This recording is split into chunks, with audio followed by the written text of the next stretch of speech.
Assalamualaikum warahmatullahi wabarakatuh.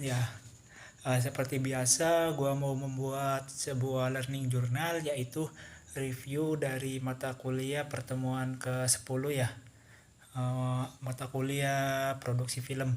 Jadi pada mata kuliah produksi film ini semua mahasiswa diberikan tugas gitu ya, yaitu sebuah learning journal ataupun mereview materi-materi pada pembelajaran pertemuannya di mata kuliah produksi film. Jadi pada pertemuan ini yaitu membahas mengenai menggali lebih dalam lagi gitu di balik sebuah pembuatan film. Nah, jadi pada materi yang dibahas minggu ini yaitu mengenai departemen pada pembuatan film. Nah, departemen dalam pembuatan film juga kan macam-macam, karena ada ketika kita akan melakukan ataupun akan membuat sebuah film, kita juga perlu yang namanya departemen ataupun sebuah sekelompok atau ya sebuah golongan gitu ya, ataupun tugas-tugas yang diberikan mengenai pada penanggung jawab yang akan dilakukan gitu dalam membuat film. Yang pertama itu yaitu namanya Departemen Sinematografi, di mana Departemen Sinematografi ini yaitu sekelompok ataupun sekumpulan orang yang bertanggung jawab pada semua aspek visual. Nah, jadi orang-orang yang bertanggung jawab pada aspek visual ini yaitu orang-orang yang diberikan tugas yang dimana dinamakan Departemen Sinematografi. Itu dalam pembuatan film kan pasti membutuhkan yang namanya pertanggungjawaban gitu, biar enggak berantakan dalam membuat film.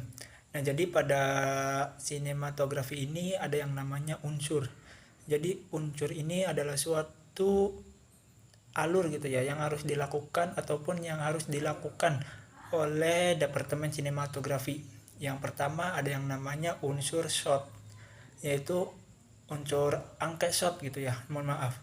Ada yang namanya unsur angke shot, yang dimana unsur angke shot ini bertugas untuk mengambil gambar ataupun bertanggung jawab dalam pengambilan gambar. Dan yang kedua ada yang namanya tipe yang dimana tipe shot ini yaitu bertanggung jawab dalam ukuran gambar. Dan yang selanjutnya ada komposisi, yang dimana komposisi adalah suatu campuran gitu ataupun suatu kombinasi yang ada pada Departemen Sinematografi bertujuan untuk lebih berseni aja gitu dalam membuat film. Yang selanjutnya ada continuity. Continuity ini adalah kesinambungan gambar. Nah, jadi untuk lebih berseni lagi, untuk lebih indah ataupun untuk lebih tersampaikan dalam sebuah film, ada yang namanya continuity, yaitu kesinambungan gambar. Dan selanjutnya ada cutting, yaitu atau biasa disebut dengan editing.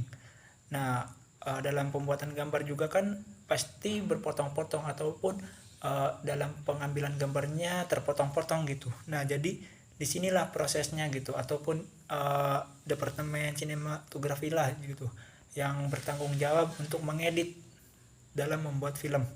Dan selanjutnya ada yang namanya Departemen Artistik, yaitu Departemen Artistik itu ada suatu orang ataupun suatu kelompok yang bertanggung jawab untuk menyusun semua yang melatar belakangi sebuah film gitu ataupun sebuah cerita gitu.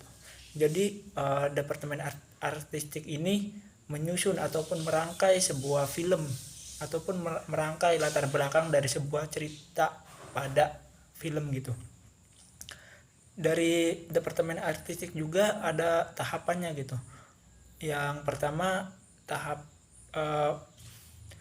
produksi film, dimana tahap produksi film itu terbagi menjadi 3, yaitu tahap praproduksi, dan yang kedua tahap produksi, dan yang terakhir dinamakan tahap praproduksi. Nah, jadi hanya itu yang saya ketahui dan yang saya tangkap dari pembelajaran minggu kemarin. Kurang lebihnya mohon maaf. Saya akhiri. Assalamualaikum warahmatullahi wabarakatuh.